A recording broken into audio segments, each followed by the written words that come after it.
Hi, and welcome to this live reading from Truth or Kill by A.C. Kramer, and this is presented by Itsy Bitsy Book Bits. Prologue. Kage. Once upon a time, a trio of princes lived in a tower made of glittering diamonds. They were untouchable, wealthy as sin, the true monarchs of the world, until they fell. Not of their own doing, but from the greed and deceit of others. They were reduced to nothing but parentless peasants, forgotten and left to survive on their own in a dark world of politics and lies. Their legacy has been replaced by a brotherhood of others. Their memory is no longer discussed. They've been forgotten and ignored and dismissed from the society they once owned. But sins are tricky complications. Some provide ample warmth and glorious indulgences. Others have a way of darkening future paths. Some sins require retribution, which brings me to my purpose. I'm not a man of morals or goodness. I'm a man seeking revenge for crimes against a bejeweled dynasty. The elders will pay. Their children will suffer. And their societal futures will be dethroned by death. Consider me the virtual Grim Reaper, for I wear the cloak and carry the scythe. This game is all about truth. Lie, and you just might die. Chapter 1. Sydney. Fresh air streams through the car, quieting the turmoil in my soul. I can almost pretend that I'm outside lying in a forest of solitude, alone with the peaceful quiet of nature. But then Becca's giggle infiltrates my fantasy, drawing my gaze to the front of the car. Her lips are moving against Preston's ear while he navigates the single-lane road through the trees. I can only imagine the wicked promises she's giving him right now. Landon smirks beside me, obviously aware of their little game. Not that they're being all that discreet. What happens on spring break stays on spring break, Becca had announced before we all piled into Preston's 4x4 SUV. It's more of a sports car than a proper off-roading vehicle. Fortunately, we don't appear to be heading toward any dirt roads. Just some pompous estate called The Lodge that's located deep inside the woods. I lost my cellular signal 10 minutes ago with something that thrilled me and elicited a deep sigh from Becca. She lives and breathes social media. Not me. I prefer escaping reality among the trees in the wilderness, hence the reason I agreed to this trip. However, her current antics are making me regret my decision to join her on this venture, because I'm probably going to end up sharing a room with her and Preston now. Or worse, Landon. I'm starting to think Becca only invited me this week to entertain him while she indulged his best friend. Not happening. I would sooner drag a blanket off into the woods and sleep outside. Wouldn't be the first time in my life, and certainly won't be the last time either. Becca giggles again, and Preston shakes his head. Stop distracting me. Oh, this isn't me being distracting, she replies in a sultry voice, her plump lips skimming his neck. That would require my mouth to be in other areas. Feel free to provide a demonstration, Landon drawls. I won't mind watching. Charming, I think, just as impressed with him as always. Landon Matterhorn and Preston Michaels are replicas of each other with their ash blonde hair, pale skin, and light-colored eyes. They're both over 6 feet tall with aristocratic features and bank accounts containing unfathomable amounts of money, too. Yet they aren't related in any way, just members of the same elite social circle. Becca's also part of their world. All of their fathers operate separate wings of the massive Covington Industries, which is the largest tech company in the world. Computers, cell phones, gaming software and equipment, television streaming, securities. They cover it all, and each of their dads manages a unique piece. 13 branches in total. And I'm sharing a car with 3 of the company's proverbial heirs. A unique experience, one that often makes me feel like an outsider looking in, but such is life. I'm the scholarship kid. They're the rich kids. something that becomes even more apparent, as though it weren't already, as a sprawling estate unfolds before us. The lodge isn't an adequate name. More like the palace. It's surrounded by lush green landscape and framed by mountains of trees behind it. There's a large lake off to the side as well, with a dock of fancy-looking boats. No canoes here that I can see, even though that would be far more appropriate for the wilderness. Maybe I can find one stowed away somewhere. The lodge has a row of balconies wrapping around the building, the decorative wood siding the only cabin-like thing about it. There's a series of stone steps leading up to the main double doors, all of which are framed by tall window panes interspersed with wooden logs. All that glass is what gives the place a palatial vibe more than a lodge appearance. I'm not surprised at all when two men dressed in suits meet us out front in the large circular drive before the building. There's a fountain in the middle with three angel-like males dancing with crowns upon their heads in the center. I stare at it for a moment, admiring the somewhat gruesome embrace, because they're all holding knife-like tools in their hands. An ominous statue, I think.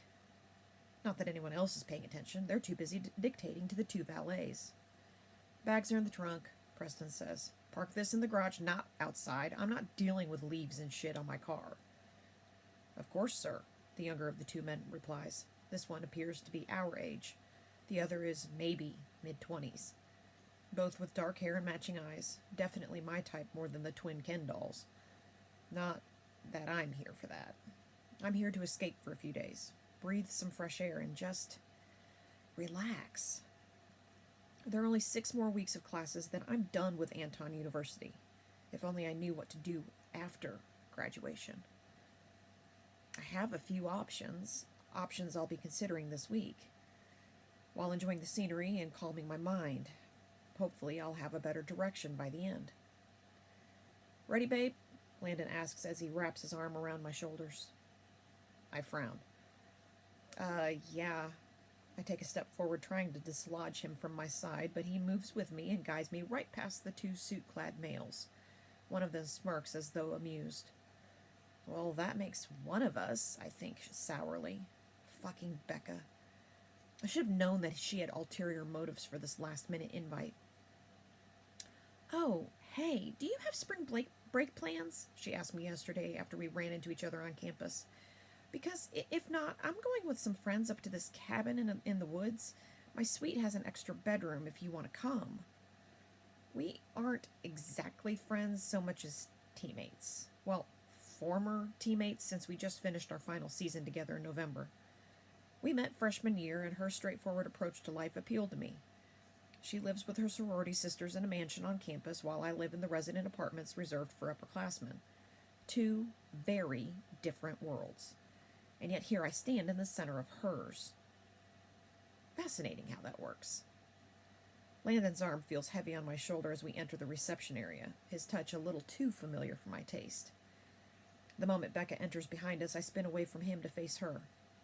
This place is gorgeous, I tell her without even bothering to look around. But the wood floor and paneling seem to confirm my assessment. How did you find it? Oh, we were invited, she says with a wave of her hand. Covington stuff? My eyebrows rise. What? She merely smiles. Don't worry, I ran it by my dad. It's cool that you're here, and as I said, I have the extra room anyway.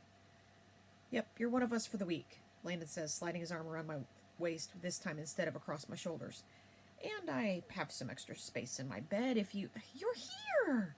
A high-pitched voice squeals, cutting off the invitation Landon was just issuing against my ear. I cringe and move away from him again, not just because of his forwardness, but also because of the blonde Barbie doll bounding toward us. Gretchen Walton. Yet another branch of the Covington Empire. Had I known this would be a reunion of heirs, I would have passed on the invite. Becca shrieks in excitement and engulfs the blonde in a hug, their 2 bodies bouncing in a way that has both Landon and Preston smirking. I glance around the reception area, searching for an escape, and meet a pair of striking green irises. The color of the forest, I marvel, instantly drawn to those gorgeous eyes. The face that goes along with it is rather stunning as well. Sharp cheekbones, a square jaw dusted in a dark 5 o'clock shadow, and long black lashes. His full lips curl in welcome, or perhaps in amusement at my open staring. But given this environment and the hell I apparently just entered, I'm not sure that I care about my open admiration. I much prefer this dark-haired god of a man to Landon. Not that I'll do anything about it. I'll probably just end up hiding in the woods this whole week while the heirs of Covington Industries all do whatever it is they're planning to do here. More excitement unfolds in the lobby as two more men arrive, both of whom appear to be good friends with Preston and Landon. I use the distraction to wander over to the desk. I don't suppose I can get a key to my friend's room and go hide? I ask the good-looking male. Only if you're on the reservation, I'm afraid, he replies, his deep voice matching the sexy exterior. I sigh. No, I'm a last-minute guest. Ah, well, then, no, I'm sorry, Miss. You can just call me Sydney. Well, then, I'm sorry, Miss Sydney. I can't give you a key yet. Just Sydney, I correct him, and I figured that would be the case. I lean against the reception desk, watching as three more people come down the grand staircase leading to the third floor above. I'm guessing all the bedrooms are up there, as the building didn't appear to be larger than 4 levels from the outside. And the balconies wrapped around the middle, so the bedrooms are likely 2 stories tall, just like this lobby.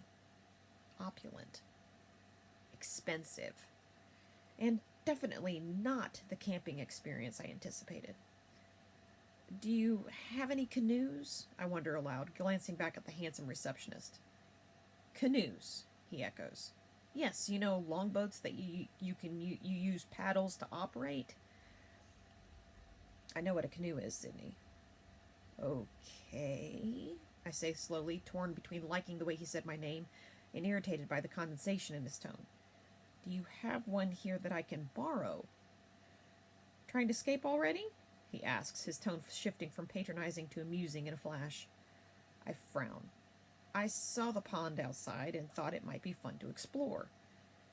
It's a lake, he replies, his dimples appearing on a soft smile, and no, we only have motorized boats. My lips twist to the side. I see, so this isn't a real lodge at all, it's just a castle in the woods. He chuckles. Yeah, that's accurate. My excitement for the week deflates in a breath. Are there at least hiking trails? A few, he admits, his eyes smiling. Thank fuck, I mutter. Can I at least swim in the lake? He cocks a brow. You want to go for a swim? It's like 40 degrees outside. I shrug. Just wondering if it's an option. He looks me over, intrigue flashing in his features. You're definitely not like the others here, are you? While it's phrased as a question, I suspect he's just musing aloud. I glanced at the gathering in the lobby before looking at him again. I'm taking that as a compliment. You should, he murmurs, those dimples flashing again. What's your last name, Sydney? Seems unfair to give you that when I don't even know your first name, I point out, looking down at his black suit jacket and the dark dress shirt beneath. He isn't wearing a tie like the 2 men were outside. Instead, his top 2 buttons are unfastened, giving me a teasing glimpse of a tattoo below his throat. He has another peeking out from beneath his suit jacket along the top of his hand. He claimed I wasn't like the others behind me, and I could say the same about him. His realness makes him that much more attractive. I would much prefer his arm around me over Landon's. Kage, he murmurs. You can call me Kage. Kage, I repeat, evaluating him again. I like it. Not just the name, but the man, too. His smile grows. Yeah? His gaze runs over me again. I think I like it, too. Someone clears their throat behind me, causing me to look back at Preston and Landon. Great. Of course they would be the ones to interrupt my fun. Aren't you a little underdressed for working here? A female voice asks, making me frown at Kage. He still has on a jacket, so I'm not sure why. Oh, stop it, Gretch, Becca says with a laugh. That's Sid. We played volleyball together. Oh, right, the girl replies. I didn't recognize her, and well, you know, sorry, Sid. I blink, realizing that her commentary about wardrobe was directed at me, not Kage. I glance down at my jeans and sweater before turning to look at the blonde bitch beside Becca. Didn't we take Psych 101 together last year? I ask her casually, running my gaze up and down her lanky form. I suppose some people would call her a model-like. Oh, no, my bad. You just remind me of a case study. Sorry, Gretch. I smile sweetly before looking at Becca, completely ignoring blonde bitch's dropped jaw. Thank you for inviting me. This place is amazing. A complete and utter lie. This place is a fucking nightmare. If my phone worked, I would call a cab for a ride home right now. But something tells me I can't order one this far out in the woods. Which means I'm stuck here for the next week with all these people. Awesome. Can I have your invitation, please? Kage asks from behind me, his tone the epitome of formal. Yeah, because you don't recognize me, Preston jokes, chuckling with Landon. But he pulls a card from his pocket and slides it across the counter anyway. Kage doesn't smile, his dark eyes hard as he opens the card, reads whatever is inside, and nods. Welcome to the lodge, Mr. Michaels. He turns his focus to Landon. And your invitation, sir? Landon grunts and slides a similar card across. I catch a few words at the top of it. You're cordially invited to... Kage takes the card out of sight before I can finish reading and slides a pair of keys across the counter. Welcome to the lodge, Mr. Matterhorn, he says, reminding me a bit of a robot with his recycled greeting. You're in room 202, Mr. Michaels, and you're in room 204 across the hall, Mr. Matterhorn. Landon takes his key. You hear that, Sid? He says. I'm not deaf, I tell him. So yes, I heard it. Would you like me to repeat it? He chuckles and winks at me. Love your sarcasm, babe. Gretchen's eyes, which are now a little too blue and likely enhanced by contacts, narrow at me. And your invitation, miss, Kage prompts, sounding robotic again. I much prefer his deep voice from earlier, but I'm also oddly pleased that he's not using that tone for the others. Becca pulls it from her purse. Her card isn't folded, allowing me to read more of it than the other one. Or I can read the final line anyway. Assuming you survive. What? I snatch the card before she can hand it over and read the contents. You're cordially invited to attend this year's spring break retreat at the lodge. It's a highly exclusive experience guaranteed to redefine your future, assuming you survive. I blink. You invited me to some sort of corporate retreat? I ask her. She shrugs. It's not all work, Sid. Just a few bonding exercises. You won't have to attend, Gretchen adds. You know, since you're not a Covington heir. Oh, that's too bad, I deadpan. Actually, all lodge guests are required to attend tonight's opening ceremony, Preston says before I can properly celebrate being dismissed from whatever the fuck this is. Since Becca invited a friend, she gets to play, too. He smiles at me like he's just given me a gift. Yay me, I say, handing over the card to a smirking Kage. He seems to be the only one here who understands my actual sarcasm because Becca beams at my response and Landon grins too. Why did I agree to this again? I wonder. Right, because I had nowhere else to go. Most people went home or on trips with friends for spring break. My home doesn't exist. So here I am, on a retreat, with a friend. Here is your key, Miss Eddington, Kage says, breaking up his robotic routine a little. And here's a key for your guest, too, room 212 at the end of the hall. Becca takes them both. 2-bedroom suite, right? Yes, ma'am, he replies. Good. She hands me a key. Send up the bags. Yes, ma'am, Kage repeats. Thank you, I say to him.